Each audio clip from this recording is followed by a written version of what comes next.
Today on Newsgirls, a DOJ insider's dire Trump warning. What the mood is like inside the DOJ right now. Shouldn't ever be the president sending a social media post to his attorney general. Mass resignation of Justice Department lawyers. NASA is now a spy agency. Trump's desire to militarize space. ICE's new contract with Israeli-made spyware called Graphite. And Taylor Swift's worst album. I hope we're not canceled for this. We mean it with love. The least favorites were Wishlist and Eldest Daughter. Welcome back to Newsgirls. I'm Wren. And I'm Mabel. Let's get into the stories. You know, one thing I actually really appreciate about Trump being president is that we get to learn about all the different departments of the federal government through his scandals. Like, I didn't even know what BLS, Bureau of Labor and Statistics, was until he fired the commissioner or whatever, and now we all know. And another department that we're looking at really closely and talking about these days is the Department of Justice, which has undergone this massive transformation since Trump took over. I mean, we're all hearing about how this administration has weaponized the DOJ, and we really wanted the story to be like an insider look into what's going on right now and how that's happening. So in normal times, the DOJ is there to uphold the rule of law, keep our country safe, and protect our civil rights. And it's the umbrella under which dozens of really important agencies fall, like FBI, Drug Enforcement Agency, Attorney General's offices, and the Bureau of Prisons. Right. So it's this super powerful agency. And we all kind of, as a country, realized how important it was for the DOJ to be independent after Watergate, when Nixon started interfering with his own investigation. And that's when all these special offices and agencies started being created to keep justice impartial and apolitical within the DOJ. But that's all starting to kind of change. Yeah, Trump's been weaponizing the DOJ, basically using it as his own personal attack dog, going after his political enemies, just carrying out his wishes. Obviously, the Comey indictment is a great example of that. And because of this, there's been a recent mass resignation of Justice Department lawyers, and it's the biggest since Watergate. And it's not happening in back rooms and under tables. Trump has loudly and proudly been kind of directing his Attorney General Pam Bondi to go after what he calls enemies of the state. And it's not like Trump has ever really been that secretive about his enemies. Even when he was campaigning during the first term, he was talking about locking up Hillary Clinton and all of that. But what's different now is that he kind of has this system in place to actually make all of that happen, and the DOJ is a really big part of that. So we are thrilled to talk to Mary McCord. She's the former acting assistant attorney general for national security at the DOJ. She was a longtime prosecutor. She's now the executive director of the Institute for Constitutional Advocacy and Protection and a visiting professor at Georgetown Law. She spent 25 years in the executive branch, mostly at the DOJ, so she knows better than anyone how it's supposed to operate and how different it is now. So Mary, before we get into what's kind of happening at the DOJ right now, can you explain to us what it was like when you worked there? What dictated what you investigated? So your cases were based on following the facts and the law. Do these facts and the evidence that support these facts, would this lead to a violation of law that is an important federal interest? Not an important interest of the president necessarily, but an important federal interest to make it worthwhile prosecuting. Now, I will say, presidents definitely can have different priorities, and it is perfectly appropriate, and elections have consequences, for presidents to say to their attorney general, I want to prioritize transnational drug trafficking, or I want to prioritize white collar corruption cases and not prioritize the other things. Well, that is perfect to set the scene because we understand things are operating pretty differently now. So you recently said the pillars of our democratic foundation and the rule of law are being eroded. So we have to ask you, what have you seen that makes you say that's being eroded? Well, if you will permit me, I'll tell you what I mean about these pillars of the rule of law, because I do think that in America, we don't speak in terms of the rule of law that much. First is a system of laws by which both the government and the governed agree to abide. So the Constitution, obviously, laws passed by Congress. Second is transparency in the enactment and the enforcement of those laws so that we have predictability and stability. Third is a fair system of legal adjudication of rights and responsibilities. And finally, diverse, competent, and independent lawyers and judges. And so we've seen the erosion of each one of these pillars of the rule of law. And if we just start with the first one, right, separation of powers gives Congress the power of the purse, the power of legislation.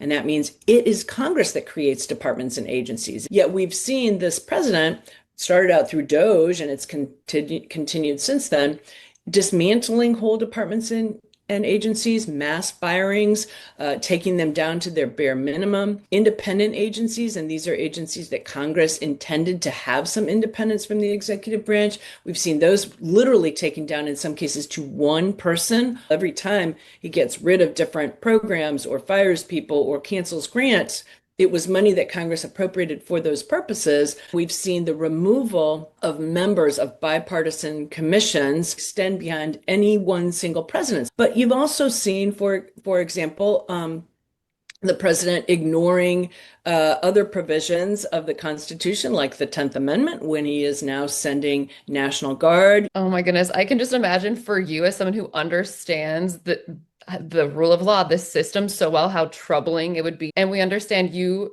tried to give a warning before Pam Bondi was confirmed. You testified in front of the Senate Judiciary Committee. And can you tell us what your message was to Pam Bondi and to the committee? I really had 3 points to make. Was that her oath is to the Constitution and not to the president, because she had been one of the president's, defense lawyers in one of his impeachment trials.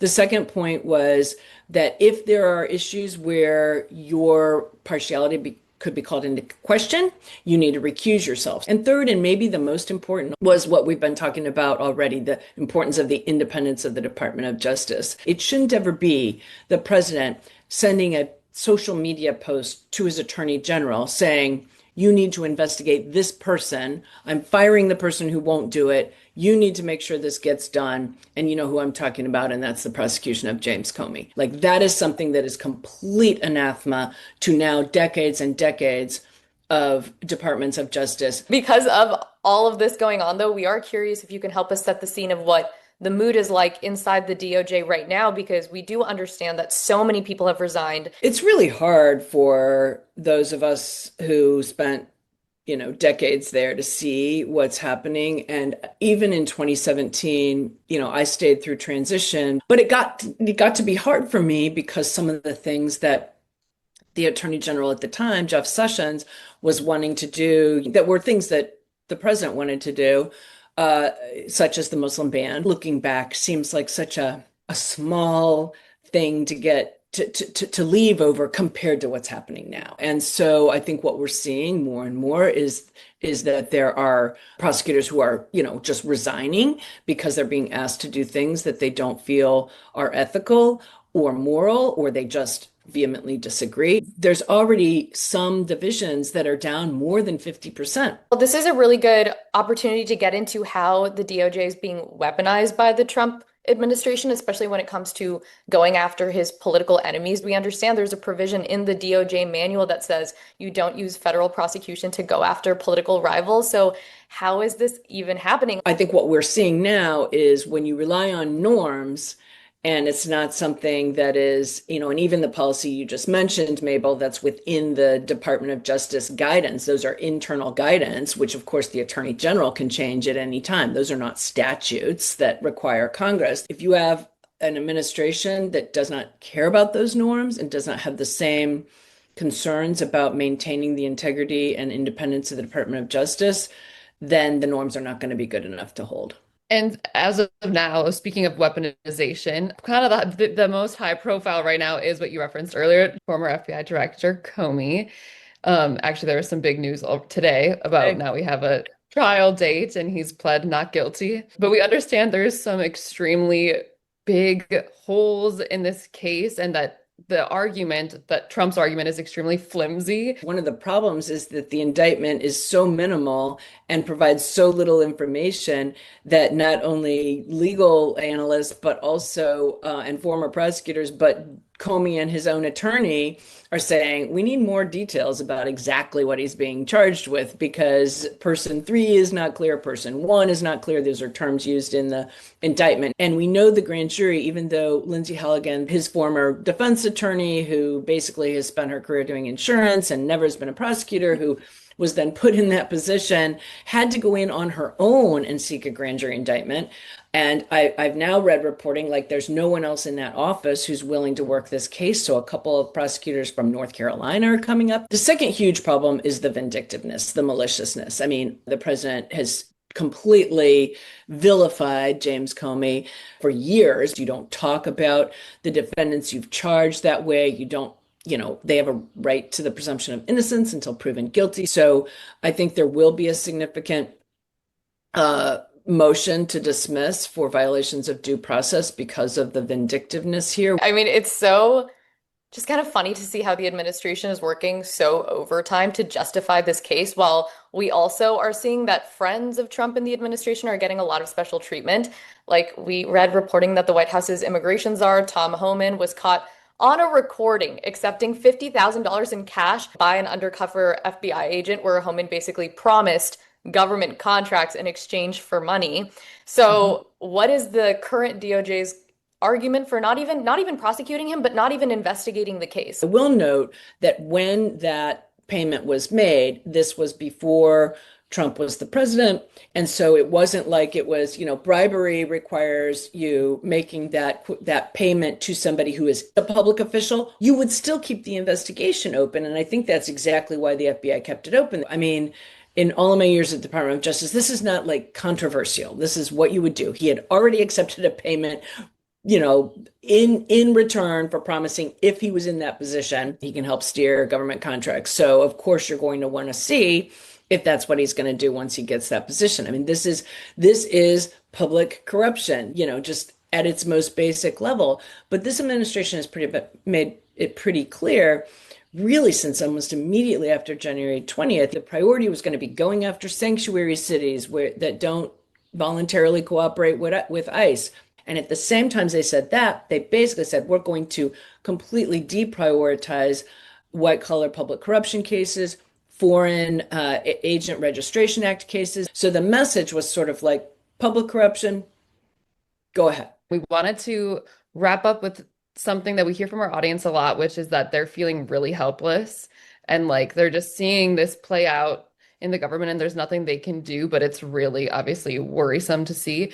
Is there anything or what can everyday Americans that are watching this or listening to this do to try to stop this deterioration of justice and law? Mobilize, organize. That means exercising your First Amendment rights, not just to protest, but to petition your elected officials. I think voting is so important, and protecting the integrity of our elections. And I don't mean just in 2028, but in 2026 and in the places that have elections 2025 this year. So all of those things are important. Amazing research over 100 years of where there are peaceful demonstrations in countries that either are having authoritarian rule or have basically been under colonization. And when 3.5% of the population engages in sustained, peaceful protest and demonstrations, no authoritarian or colonizer has been able to maintain control. I think that's a pretty amazing statistic, and particularly because it's all about peaceful demonstrations. The Women's March in 2017 was our biggest single day, protest that would have equaled something like 1.7% of the population. So we had a lot more people than that, about twice that, and it needs to be sustained. But the point is there's power of the people, and courage begets courage.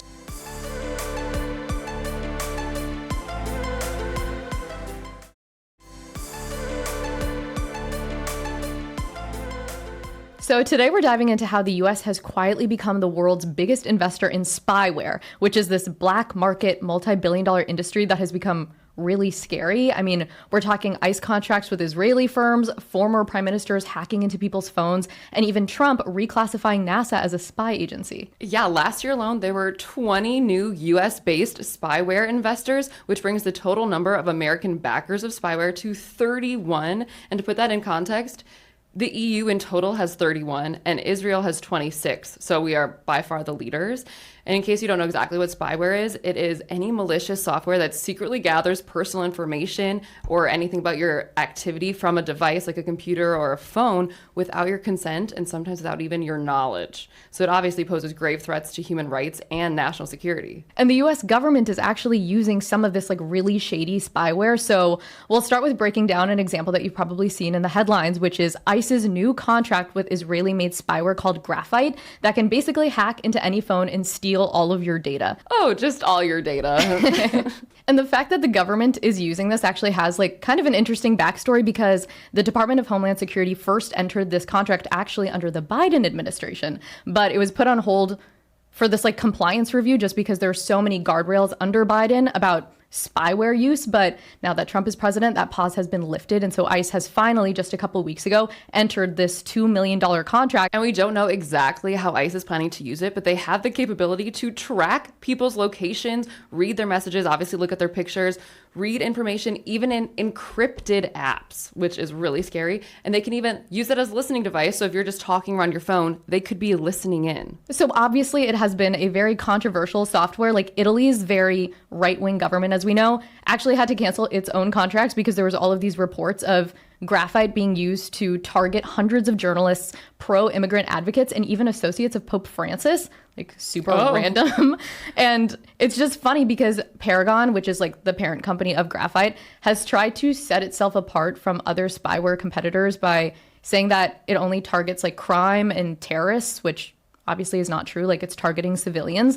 And interestingly, it also says it only does business with democracies, which is different from the next spyware company that we're going to be talking about, which is a lot more sinister and powerful, and it's called NSO. And so NSO is another Israeli-based cyber intelligence firm that is known for its proprietary spyware software called Pegasus that has like a technical advantage. It's capable of remote zero-click surveillance of smartphones. Zero click is so scary because like when we were at CBS, for example, we would do trainings about phishing emails. And if you get an email that looks shady, don't click the link. Or if it's like from an unknown sender, don't click the link because clicking the link will take you to, and then it'll take all your information.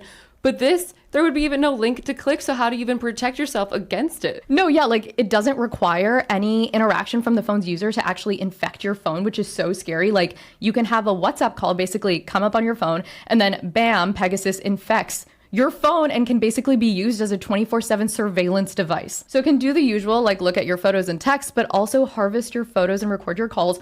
And this is crazy. It can secretly film you through your phone's camera, activate the microphone to record your conversations, pinpoint where you are, where you've been, who you've met.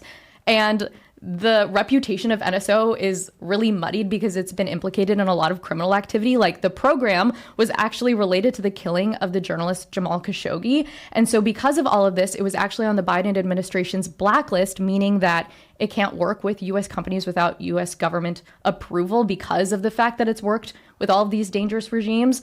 So because of all of this, the company was pretty desperate. It was in like financial free fall. They weren't really getting these huge government contracts until Hamas attacked Israel 2 years ago on October 7th, because the use of spyware in these kinds of conflict situations became easier to market. And so at this point, it became pretty obvious to NSO that it would be better for business if Trump won. So the NSO conducted a multi-million-dollar lobbying campaign, basically targeting pro-Israel Republicans. And then Trump won.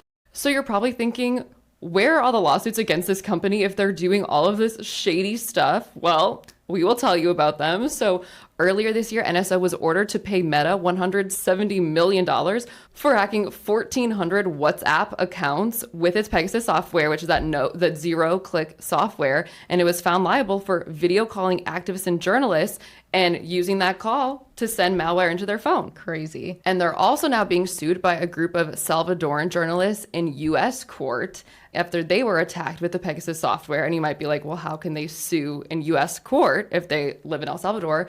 And originally, a district court judge threw it out because it's like, this is an entirely foreign case. But it was found later that the court failed to take into consideration that these attacks work by creating Apple IDs, which means it has to go through Apple's computer servers in California. And actually, Google and Microsoft wrote letters of support on behalf of the Salvadoran journalists saying, even if this isn't happening on U.S. soil, it's obviously in the U.S. interest to try to crack down on this. So appeals court ruled it can move forward. And despite all of this, Trump is expected to eventually probably take the NSO off of this Biden blacklist so that it can do business with American companies.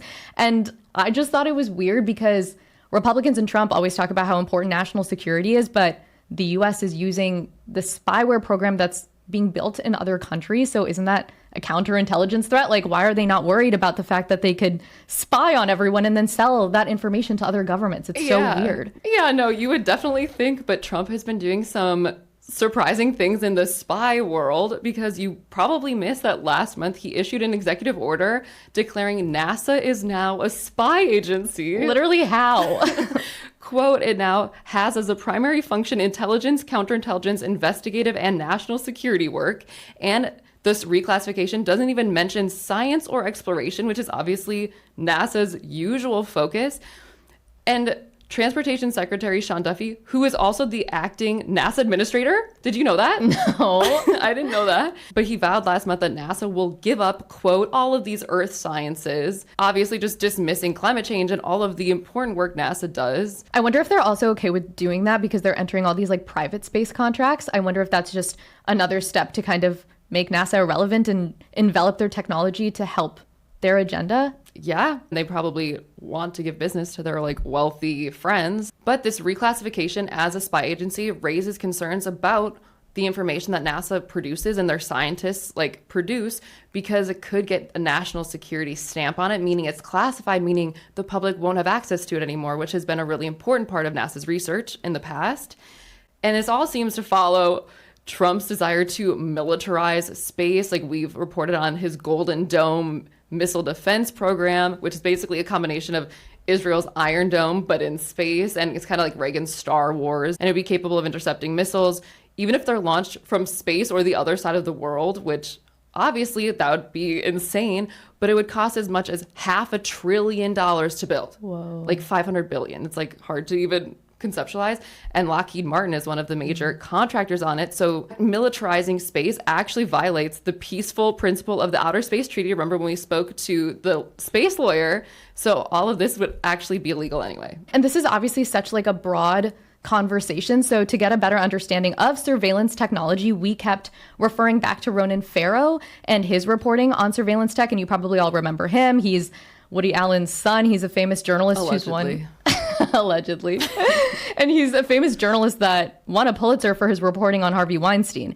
And he, a few years ago, came out with this book called Catch and Kill, where he talks about how this spyware company called Black Cube was used by Harvey Weinstein to target him, follow him around, basically use former Israeli military to stalk his sources. And the book is like crazy. It just talks about how, because spyware is so unregulated, it's not just used by governments, it can be used by whoever's paying them enough and can interfere with like reporting and journalism. And you know what's crazy? Like Black Cube isn't just hired for random personal vendettas. We found out that an Israeli minister held talks with Black Cube just last year to spy on students participating in pro-Palestinian protests in the US. Whoa. I know. That's like so crazy, but actually they ended up not going through with it because they didn't want to damage like US-Israel relations. But it just goes to show how many spy agencies like this exist and how they're proliferating in the world. Well, to give you a very high-profile example of that, US authorities are investigating a bogus malware email that clearly came from Chinese hackers aimed at giving China insights into the Trump administration's trade talks with China.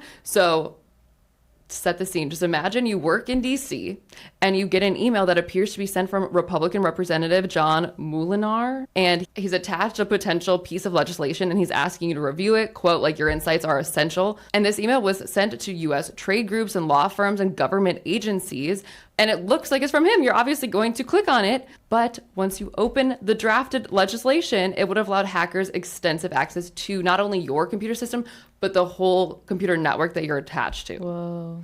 And so they were able to trace this back to Apt41, which is a Chinese hacking group.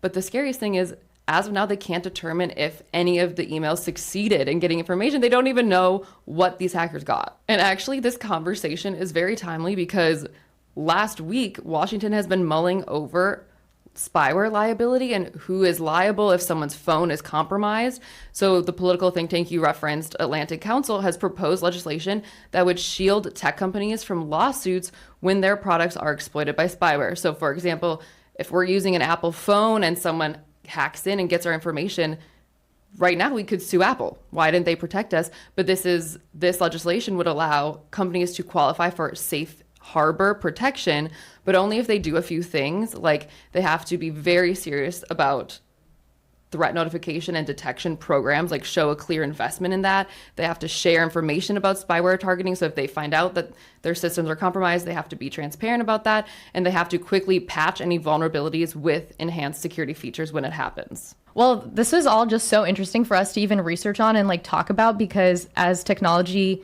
gets more advanced, as AI gets more advanced, this spyware and the muddiness in which it operates, it's just going to become like a bigger and bigger deal.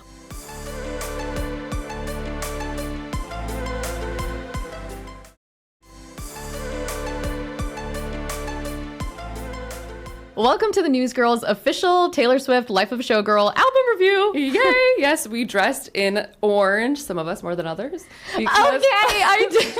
I could. I knew you were going to say that. Because the color of this album is orange.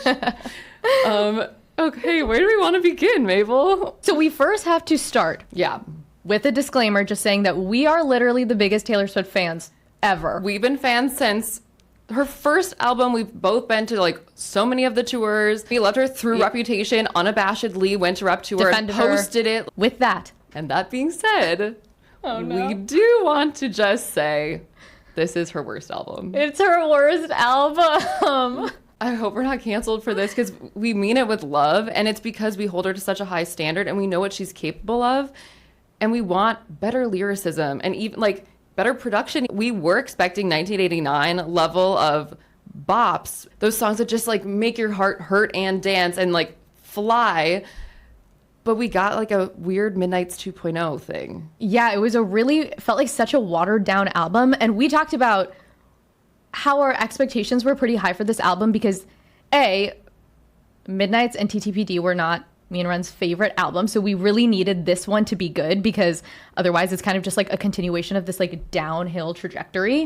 And 1989 and Rep are two of our faves. Yep. So we were like, she's back with Max Martin and Shellback. Like, oh, this is going to be amazing. Right. So our expectations were high. And then she also really heightened our expectations by going on New Heights and for 2 hours basically talking about how this album was perfection to her. Like recently she's been doing these huge like album dumps of so many songs. And she said that this album was focusing on quality, not quantity. And every lyric was perfect and every sonic melody was like crisp and amazing. So we were literally expecting like this to be insane.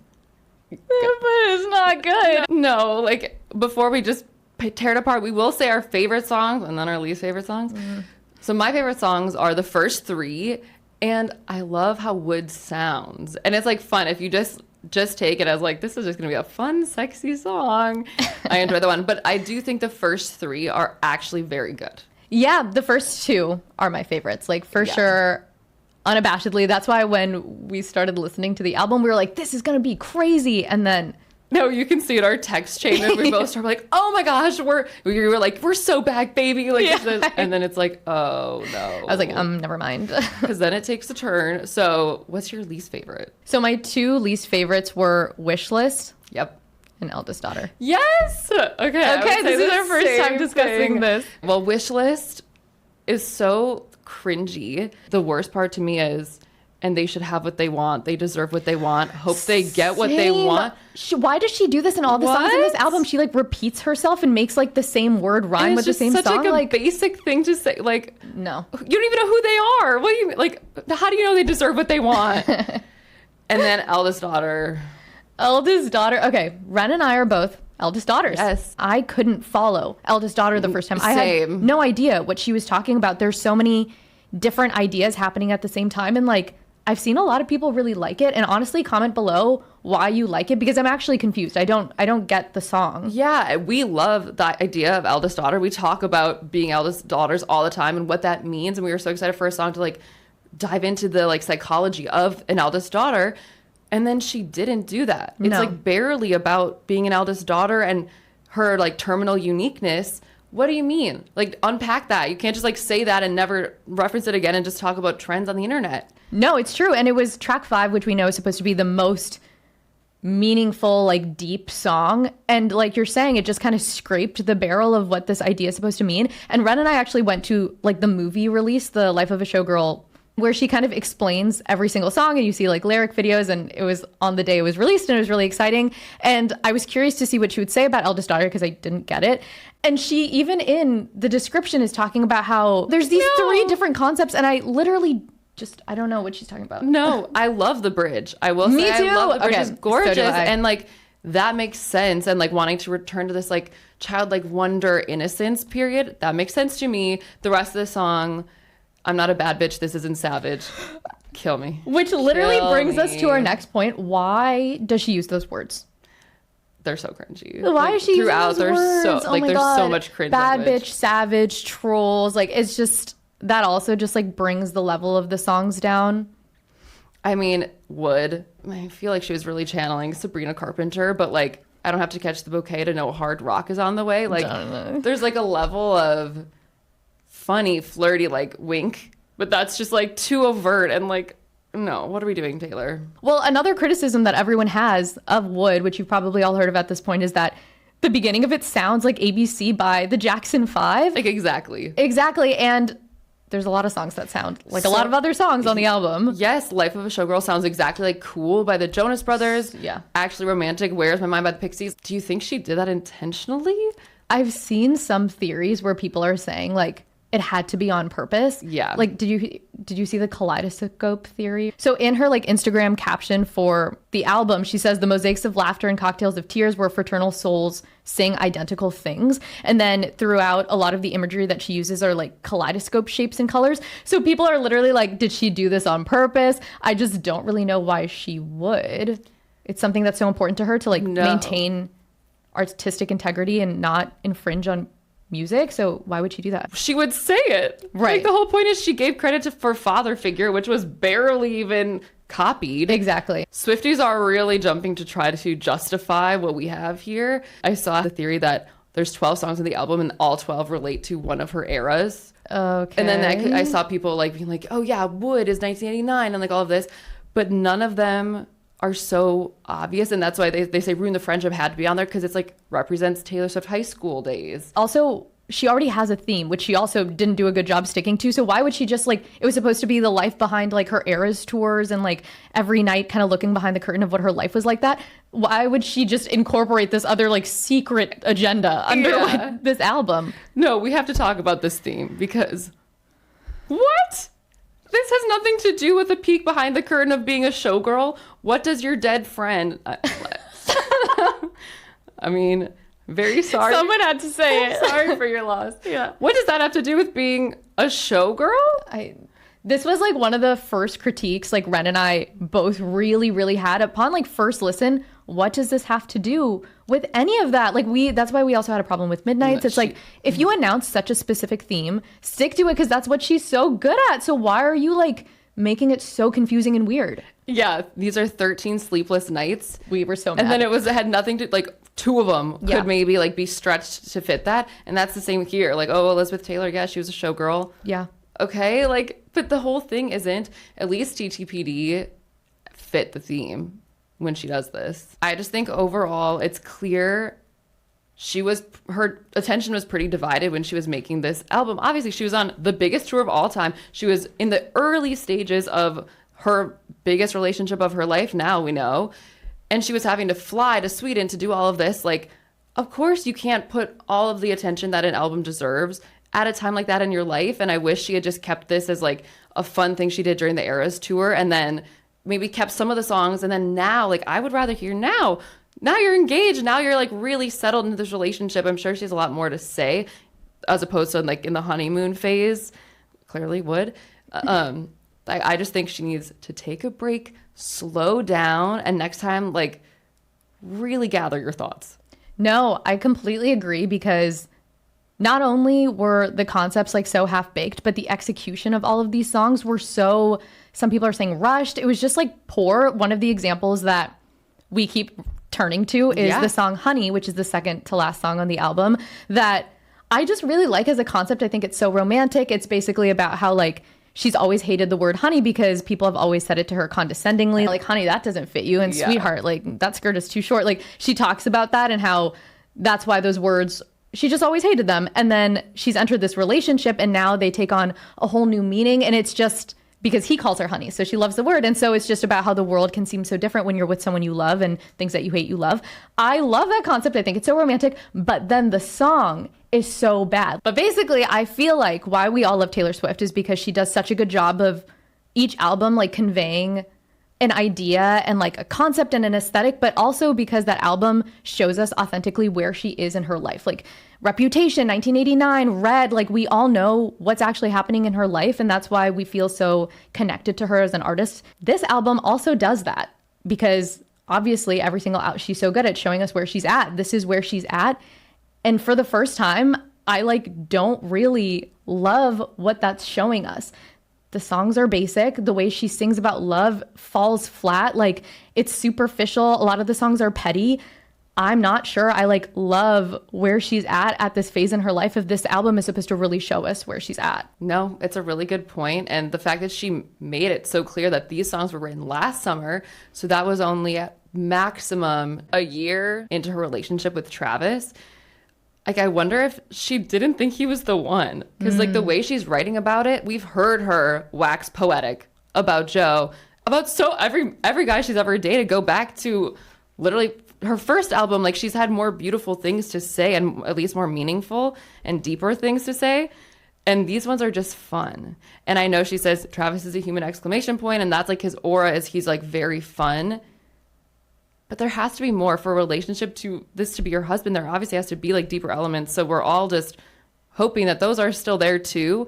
But as of now, we have not seen any indication of that. Thanks for tuning in to another episode of Newsgirls. Don't forget to like and subscribe. And join us next week for our 1 year anniversary episode. 1 year of Newsgirls. Bye.